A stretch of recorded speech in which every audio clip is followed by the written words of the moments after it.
All right, well, welcome to our First Baptist Student Ministry virtual sermon, video, whatever we want to call it. Do you have a good title for it?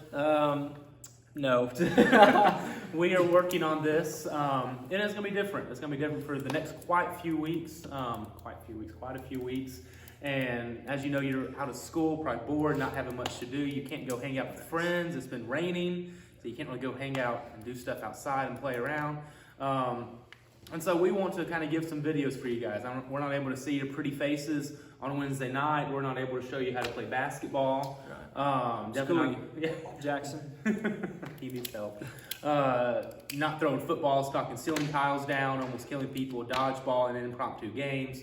So we don't get any of that fun stuff. And so we want to come to you guys through our Instagram, through our Facebook, through our, I think we're going to have it posted to our website, hopefully. And so many different avenues. And so each Wednesday, what we're going to do around 3 o'clock, we're going to have this posted to where you guys can watch it. And the mindset behind that is to where you can watch it with, maybe if you have your family, if you want to sit down, if you have siblings in the youth group, watch it with them. Or if your parents even want to sit down, watch it with you. That would be great. But that'll kind of be our Wednesday events, our Wednesday video will be this. And try to keep it short to where it's not too long. But just trying to give some information out to you guys, giving you guys some food for thought, how to think about what the scripture is, and to go from there. Do you have anything you want to add about it? Yeah, and the reason we're doing this is because first and foremost, we love you guys, we miss you guys, and we want to connect. And amidst the circumstances, this is how we have to. So feel free to keep reaching out to us, to text us with some questions, talk to your friends about these sermons or messages, whatever you want to call them. Because we can all grow from this, but we miss you dearly, and we're excited for what the future holds, and, this opportunity we've been given. So, and comment below if you have any questions, or just if you have any discussions that you want to mention, something that you thought about while we were talking. You can throw that down there. We'll be keeping up with it. Jack Bailey's more sophisticated, so he'll be doing Instagram. I'm older, so I'll be doing Facebook. We'll kind of be keeping up with that. So if you have any questions or comments, put them below, and we will do our best to reach out to you guys. And one more thing, another video that we're going to put out every Sunday is going to be a miniature shortened Sunday school lesson. Myself and Jet Bailey are going to alternate on those, and they'll come out Sundays at 9. So our service is at 10. Kind of keeping that same mindset of Sunday school and in service. We're going to post these at 9, and they're going to be just abbreviated Sunday school lessons. And so we will give you the Bible passage. We'll maybe pull out a couple things that we saw while studying it, and then we'll give you maybe 3 or 4 or 5 questions for you to discuss. And these are meant to be done with your family so that you can discuss them with them, and going to go through those questions. That'll be our Sunday school lessons. They'll be posted every Sunday morning at 9, and then what we are doing right now is our Wednesday night Bible study at 3 p.m. on Wednesdays.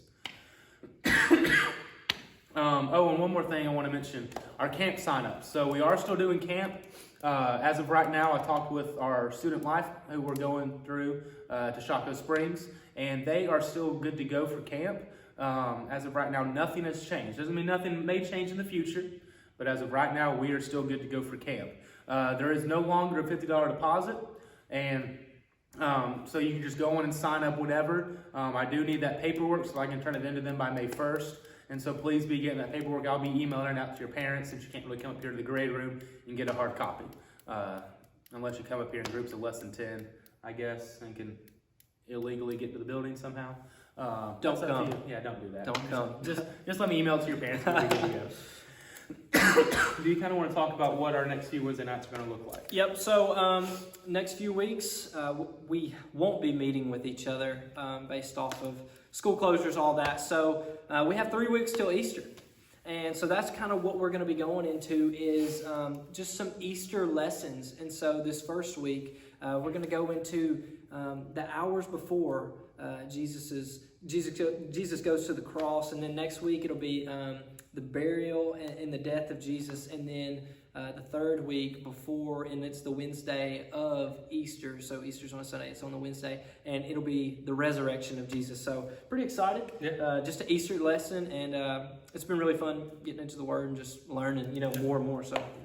So tonight, or this afternoon, what we're going to look at is the Jesus in the garden. We're going to look at Judas's betrayal, the different trials Jesus went through, and the floggings or beatings that Jesus took. So let's start out with prayer, and then we will dive into this.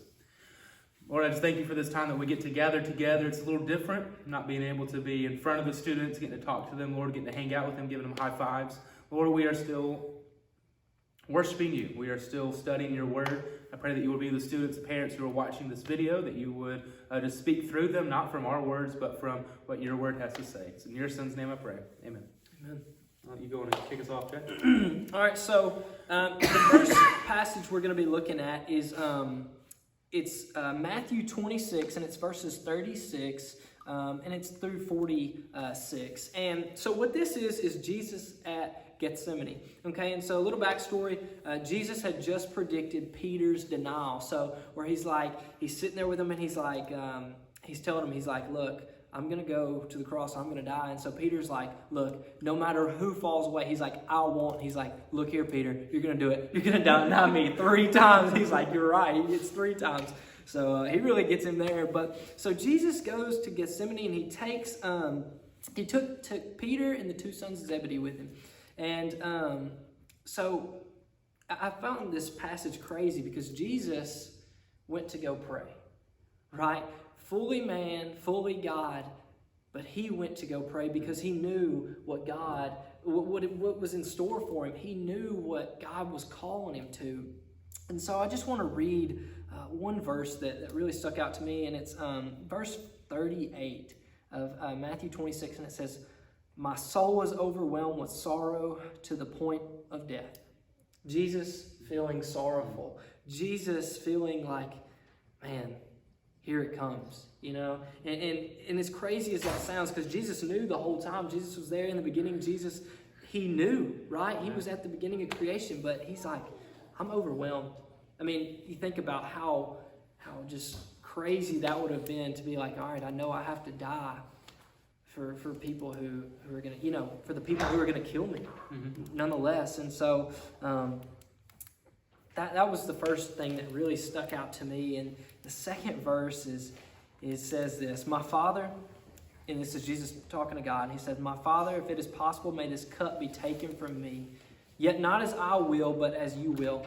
And I just thought about that, like how many times is it that it's what we want, right? Instead of what God wants. And it's like, look, a lot of times we're not going to say, take the cup from me. We're just going to say, look, can I pour my own Kool-Aid? Can I pour my own Kool-Aid in my own cup? But Jesus is like, look, he's like, take it. Take it if it needs to be taken, or leave it if it needs to be left. But I want to do your will. And so I think as followers of Christ, as the body, that's what we got to do. We got to be obedient to the point of it's like, look, God, I don't know your plans, but I know that your plans are greater than mine. So I think right now in this time, what we're going through, coronavirus, it's like, God, what are you doing? It's like, can you just get us out? That's been my prayer. It's like, but at the end of the day, it's like, but God, you do your will, because your will is so much better than mine. So, yeah. I mean, with just what Jesus was going through, just knowing that he was going to die and how badly it was going to be for him, just the sin that was going to be put on him, the physical beatings that he was going to take, the spiritual suffering he was going to go through. And he was saying, God, please take this from me, and literally sweating blood. I mean, I sweat a lot. If you're in Phoenix with me, you know that. And I've never sweat blood before. I've never been that nervous or that scared or whatever. Jesus was going through all that pressure. And yet he still said, not my will, but your will be done. He knew the gravity of the situation and how awful it was going to be, yet he still deferred to God. And so even during this time of confusion, I think most of the COVID junk is our fear of not knowing what's going to happen. But still being willing to give that over to God, saying, God, let your will be done. I mean, I don't understand why I'm stuck in my house. I can't be social distancing, which we're not doing a good job of. This is 6 foot. Yeah, it rounds down, whatever it needs to be. But just knowing that we still need to allow God's will to be done through everything. The next passage of scripture we have is it's Jesus' betrayal. And so we know Jesus had 12 disciples, and but 11 of them were really devout. But it's always that one, and you don't want to be that 12th disciple. You don't want to be Judas. And so really what's going on here, it's after Gethsemane. And Judas, he had gone to, help me out, who was it? The Pharisees. The Pharisees. He went to the Pharisees. Matt's a lot smarter than I am. But he went to the Pharisees and he's like, look, he's like, I'll give you Jesus. He's going to be the one I kiss, right? And so, I mean, obviously, dudes really don't kiss nowadays, but whatever, like, it happens. So, it was a little more normal. Yeah, I guess so, whatever. Cheek kiss. Yeah, it was formal. So he's like, the one I kiss is going to be Jesus, and then you can take him. And Judas did this for money, right? For little temporary wealth. And so Jesus knew this, right? And I think that really probably broke Jesus' heart. First verse I want to read is verse 50. Judas is going up to him. He kissed him, and Jesus replied to him. He said, do what you came for, friend. Like, Jesus already knew. He already had the answer. He was like, I know exactly what you're doing here. And so the Pharisees start coming up, and Peter, Yep. took the sword, just chopped off one of the dude's ears, and he's like, look, Peter, you need to chill out, like, it's okay, and he was like, how are the scriptures going to be fulfilled if I don't go through with this? And Jesus really, he really, I don't know, I love this comment. He says in verse 53, do you think I cannot call him my Father, and he will at once put at my disposal more than 12 legions of angels? But how then would the scriptures be fulfilled that say it must happen in this way? So Jesus is like, you know how powerful I am. Yeah. You know exactly what I could do right now. He's like, but look, I've got to be obedient to the point of sacrifice and to the point of death. And so Jesus, I mean, did he like it? No. Did Peter, his disciples hated it, but it's like, he had to do it.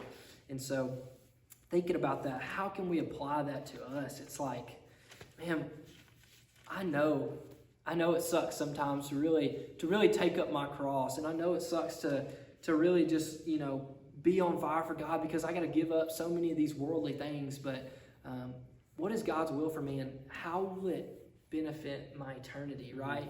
And Jesus, he could have just said, just made them all disappear or whatever.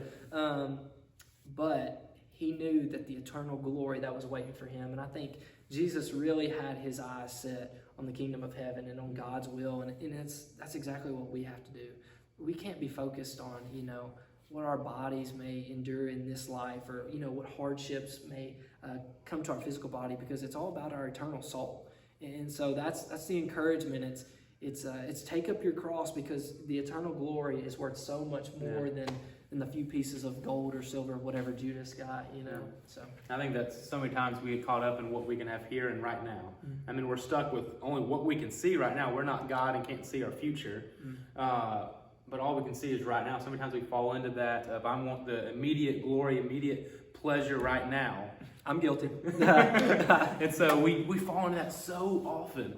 And we just need to make sure that we are striving to be like Jesus, to where he was focusing on the eternal glory, not on the close right now glory. Absolutely. And one thing I was thinking about while he was reading, Mark 14 verses 50 and 51 are some of the best verses, I think, most intriguing of the betrayal. It says right here, then they all deserted him and ran away right after they Judas betrayed him. Now a certain young man wearing nothing but a linen cloth was following him. They caught hold of him, but he left the linen cloth behind and ran away naked. Mm-hmm. Some dude ran away naked from Jesus' getting arrested, which is interesting. Wear more clothes than a linen cloth, I guess, is the moral of that story. Jack Bailey kind of covered the Garden of Gethsemane and the betrayal. And all this, if you want kind of a time frame, we're looking at Jesus was killed on Good Friday, and so that was on a Friday. So this happened Thursday night, maybe around 11 or 12, or super early Friday morning. And so I want to look at the different trials that Jesus went through.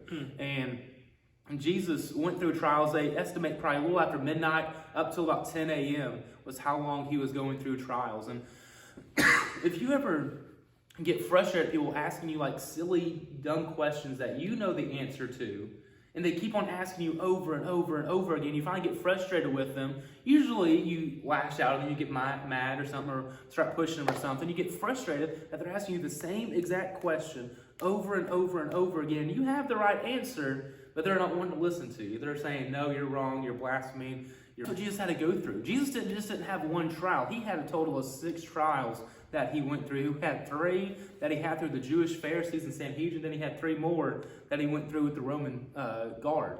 And the first 2, so looking at Jewish law, you could not have trials at night. It had to be during the daylight that he had trials. So Jesus' first 2 trials, really just the Pharisees could not stand him that much. They wanted to try to do anything they could to implicate him. And they had people that even came up and gave false testimony and tried to lie to get Jesus in trouble, yet their lies couldn't even match up. They couldn't even find the right people to lie about Jesus. But they still wanted to kill him, so they finally, when it got morning, had an official Jewish trial and found him guilty over blasphemy. And so they can't kill somebody. Jewish law, they can't really kill somebody like that. And so they gave him over to the Roman citizen. They gave him over to Pilate. Gave it over to Pilate. Pilate's like, there's no way this man's guilty. There's like literally nothing he has done wrong. And so he sends him over to Herod.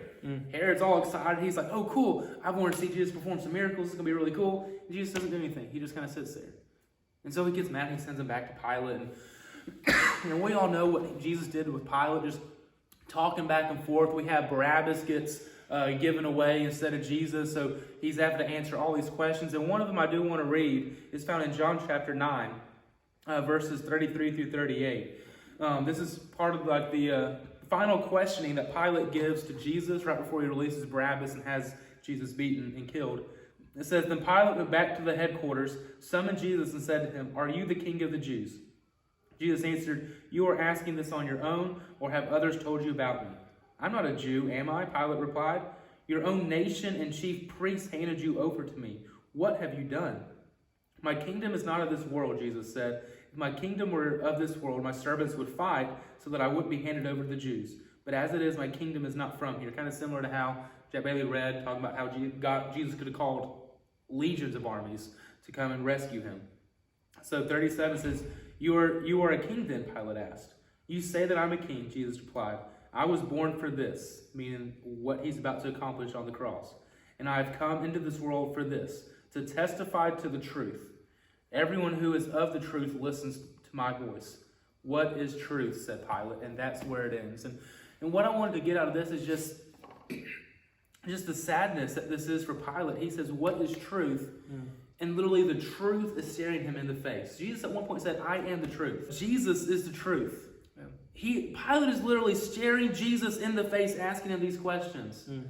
And he says, what is the truth? And the truth is staring back at him. And he does not understand that. And that just kind of breaks my heart that Pilate was so close, asking all these questions. Pilate not want to get his hands dirty, to where he even washed his hands of this and gave Jesus back over to the Jews to be killed. And Pilate had the truth staring right there, just the sadness that is right there. But then he gave up Jesus for Barabbas, and the crowd chose Barabbas, so he gave off Barabbas. And then he comes and has him beaten, and then he's sent off to the cross. We'll hit up the cross next week, but I want to hit on where Jesus is flogged and mocked by the Roman soldiers. And so not only has he been up for a long time, because he didn't sleep. I mean, he's praying at midnight. He's going through trials all throughout the night, and then he's in trials all throughout the day. That's probably mid-morning, maybe 9 or 10 o'clock, somewhere around in there, people think. And he is being beaten and made fun of over and over again. And the beating that they talk about, where it says the word flogged in Mark chapter 15, if you truly study the word, has the idea of scourging or beaten, and it's not just being hit and getting beat up or getting, like how gangs will come up and just jump all over people. It has that idea of cat and nine tails, what they called it, a whip that had bone, that had pottery, that had glass, anything broken. So where they would take pride, the Roman guards would take pride in hitting somebody and ripping the flesh off. And if you've seen The Passion of the Christ, I don't even think that comes close to how bad it truly was for Jesus. And so this man was beaten, made fun of, going through all these trials, being betrayed by one of his closest friends, and he did all of that to die on the cross for our sins, which I think is crazy to think about. You have anything you want to add with that stuff?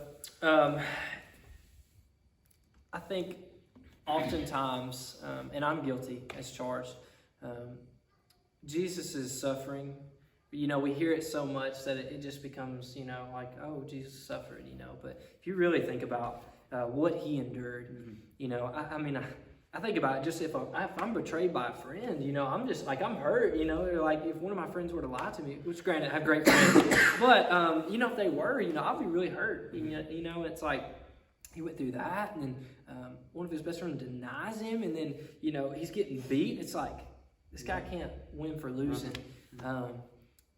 But you never saw Jesus really complain. He was like, to my Father, I'm doing this all to my Father and for my Father's will. And I think that's really kind of the theme is like, what is the Father's will? And it's for, there's a lot of that entails in that, but we have to follow that will. And that at the end of the day, that's the most important thing. And not only following it, but trusting it. Because God's will does not always look like my will, but that's good. We didn't want to leave you. I don't know, we probably went over 10 minutes that we said we'd keep it under, but oh well, it happens. I just hope it's recording right now. Yeah, and hopefully you're still watching.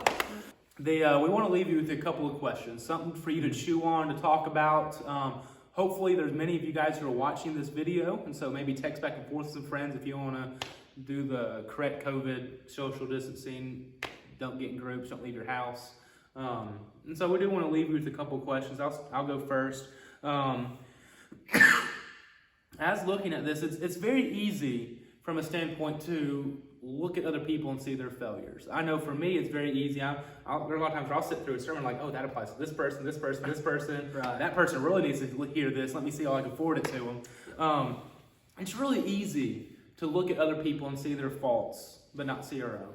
I mean, it's easy to look at the Pharisees and say, how did you condemn Jesus right here? It's easy to look at the Jews and say, how did you choose Barabbas, who raped and murdered people, an insurrectionist, kind of started revolutions against the government? How can you let him go, but not Jesus? Pilate, how could you just wash your hands of this and not stand up for Jesus? It's so easy to look at that, but not to look at how bad we are. And so my question out of that is, how often, or have there been times where you have been the Jewish people, the Pharisees, or Pilate? Has there been a time where you have acted that way against Jesus, or even against another person? And so I challenge you to truly think about that. And then also, if you do recognize that you are maybe in that situation right now, or another opportunity arises and you act against somebody instead of standing up for them, control yourself and check your heart and fix that to how you can truly live like how Jesus lived versus the other people did. So that's my kind of question for you is, when was the time that you act like that? And then think about ways how you can get out of that situation if you do see yourself there. Second question, we're all sinners. We've all fallen short of the glory of God, Romans 3:23. And I just think about daily, God convicts me of things in my life that are like, he's like, look, take this out because I want you to conform to the image of Christ more and more. And I give Jesus that, right? And that's the goal. And with reading Judas's betrayal, and Jesus was like, I know what has to happen for the scriptures to be fulfilled. My question is, what is something that it's like God's telling you, hey, give this up, or you're sacrifice this, or, you got to cut this out of your life, but you can't do it on your own. You can only do it through Christ, but you have to do these things in order to follow God's will. We all have them, okay? Let's be honest. We all do. So what is it for you? And I encourage you. One good thing about this is you might be watching with a couple friends or something. Oh, nice. That was pretty good. You might be watching with a couple friends. Talk about it, okay? In this time and the government wants us to be isolated, don't be spiritually isolated. Because trying to walk the Christian faith alone, trying to walk with Jesus alone is spiritual suicide. It's going to die out. So that's my encouragement. It's like, what do you need to give up in order to follow God's will and to conform to the image of Christ? And hey, share that with friends, close friends, people you trust. That's good. Hope you guys enjoyed it. Be checking out each Wednesday at 3 o'clock for our videos. and then Sunday mornings at 9 for our Sunday school lessons. But thanks. Hope that you enjoyed it. And final words, you want to close out in prayer? Love you guys. See you later. Let's pray. Father, thank you so much for this time we could spend together, God, online, Lord. But Lord, I just pray, God, for these students, God, as they're at home, Lord, and they don't have anything to do, God, but they would seek you wholeheartedly, Lord, and your kingdom more than anything else, God. I pray that your will would be done in their lives, God, and that you would continually convict them, Lord, and to just draw them near to you, Lord, and that, Lord, they would treasure you above everything else. In Jesus' name I pray. Amen. Amen. And my cough is allergies, not COVID. We're good. I got tested. I'm negative. We're good. He's got the Rona. See you guys later.